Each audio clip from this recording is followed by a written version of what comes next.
The onus is always put on people to be the ones who are supposed to comply. Where's the onus going to be put on police officers to come up with better ways of engaging with people? Because it always starts off with how are they engaging with people, right? Mm-hmm. Because it is easier, I think, for you to comply when you come at it from a place of respect rather than an automatically elevated position. Because I always find it interesting that cops always talk about, oh, we're trained in de-escalation. Well, you're not, the situation's not equal when we come into contact with people. You're coming into a situation where you have a weapon, you have the law behind you. So you have a position of authority that's very different than the person that you're interacting with. So you expect them to automatically yield to you, and yet you're acting in an elevated position depending on any number of things. So it always depends on the circumstance, but at the same time, I always find it interesting that the paradigm is we're always expected to be the ones who come at it as being you need to go ahead and just de-escalate and comply, when why isn't it that the police are not always coming at it with a respectful way?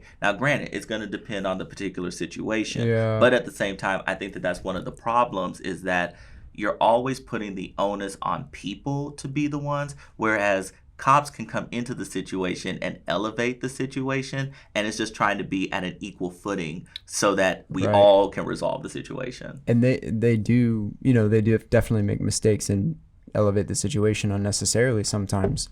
But I would say if we are living, I feel like we just have to. And I'm not over here being like, I get nervous when the police are around. Even when my guitar, all my gear was stolen one time, and we actually found the person who stole it. Are you tired of the government trying to calcify your pineal gland and turn you into nothing more than a working zombie? Look no further, because the Houston Ensemble has now been sponsored by the amazing Epic Water Filters. Tell us what they do, Armin. Epic Water Filter is the only true filtration system you need. All these other filtration systems skip out on so many terrible chemicals and minerals that are still in your water and that you should not be drinking. Fluoride, chromium, lead, all these other things that you do not want in your water. We've got water bottles with filters on them. We've got home installation filters. We've even got pitchers. Right now you can get 20% off any of these items on epicwaterfilters.com if you use our discount code Houston Ensemble, all lowercase, one word. That's Houston Ensemble, lowercase, one word, for 20% off your Epic Water Filter.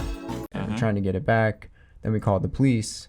Actually, he called the police on us. And by the way, it's on video, so it wasn't a conjecture or anything like that. They were kind of intense on us. And I'm like, whoa. Right. That was my stuff that was stolen. He took it. It's on video right here. But I do feel like if we're living in a society that needs a police force, then we do have to concede that the citizen that's being dealt with by the police is the one who does have to step down and comply. But I would also say we need to also reevaluate our need for police.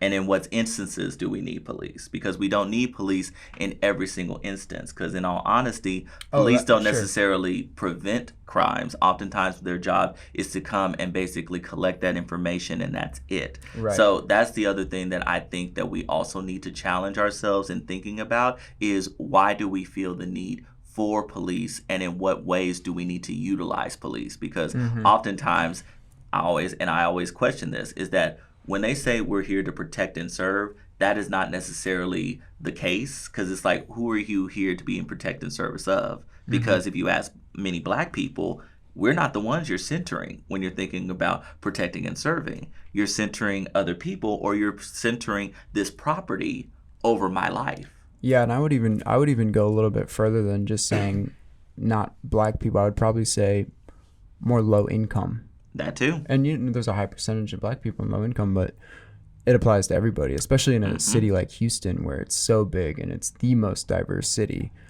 Now, I'm going to tell you the story from last night. So this is a low income area. We're low income. That's why we're here. But we got a great studio, and that's why we came here. We're sitting outside maybe like 1 a.m. last night, and we're just sitting on the porch, and we hear a little something, and we look down the street, a house and a half. And we realized that these three guys had gone up to this car that was parked there and broke the window. And they just did a little window bash thing. Immediately got in the car and drove off. I said, well, I'm going to move my car from the street to the driveway. I'm going to my car, and then I see lights coming down the street again. And I'm like, whoa, is that the same car?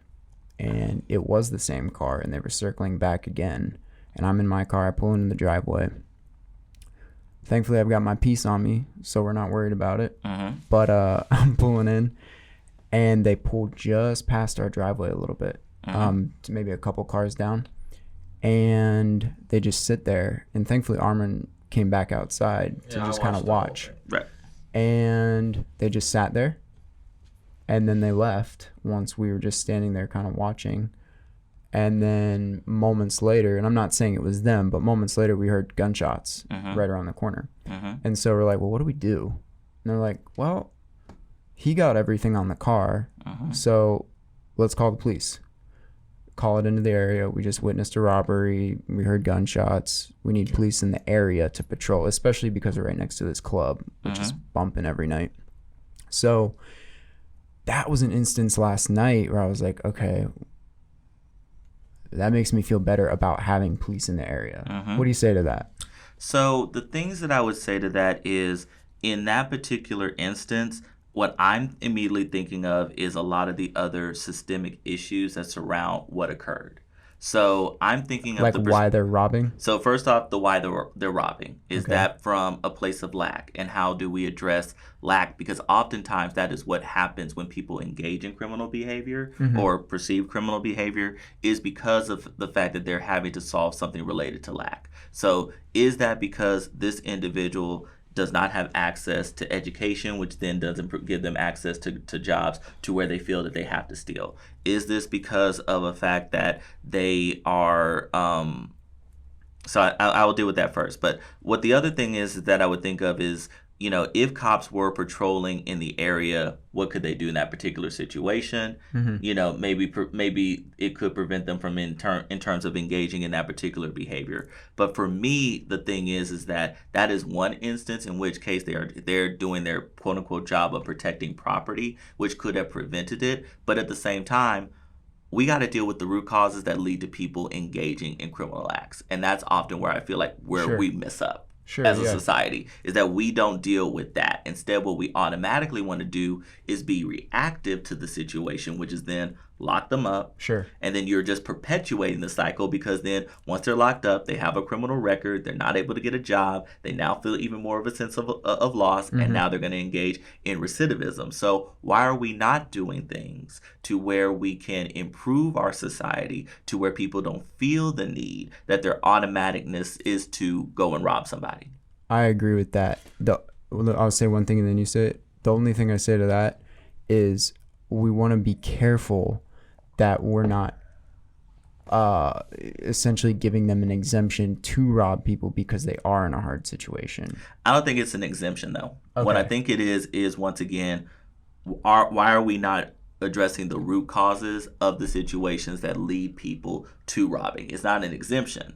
I just want to make sure. Oh, yeah. Very clear. But I also wanted to make it clear that I'm not suggesting that it is an exemption. Gotcha. It is that my approach to thinking about these situations is, once again, the root causes that led to that. These individual actions is often what happens when people don't want to deal with the root causes. They just want to deal with the individual situation. My assertion is, let's just stop focusing on the individual situation to be like, oh, that one issue is the reason we don't deal with the larger issue. It's like we gotta focus on these larger issues to prevent these smaller individual actions from happening. Agreed.